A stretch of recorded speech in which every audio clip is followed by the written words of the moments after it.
எங்கே வேணாலும் போய் வாங்கிக்கோங்க. நான் வந்து பார்த்தா அதாவது சர்டிஃபிகேட் வந்து டெத் சர்டிஃபிகேட் கொடுக்கணும்னு எனக்கு அவசியமே இல்லை. எனக்கு வேறு வேலைக்கு தான் சம்பளம் தராங்க. டெத் சர்டிஃபிகேட்லாம் கொடுக்கணும்னு எனக்கு அவசியமே இல்லை. புரியுதுங்களா? நான் வந்து அந்த டெத் ஆகினவங்கள பார்த்து இவங்க இறந்துட்டாங்க அப்படின்னு நான் பார்த்தா தான் நான் கொடுக்க முடியும். போய் பாருங்க, போய் வாங்கிக்கோங்க, எங்கே வேணாலும் வாங்கிக்கோங்க.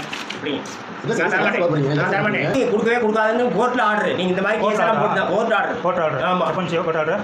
போய் பாருங்க, உங்களோட டெத் சர்டிஃபிகேட் போய் பாருங்க. நான் அது கொடுக்கணும்னு அவசியமே இல்லை. நீங்கள் எங்கே வேணாலும் போய் கம்ப்ளைண்ட் பண்ணுங்க, எங்கே வேணாலும் பண்ணுங்க. நான் ஒன்றும் அவசியமே இல்லை. எனக்கு கொடுக்கணும் முடியாது.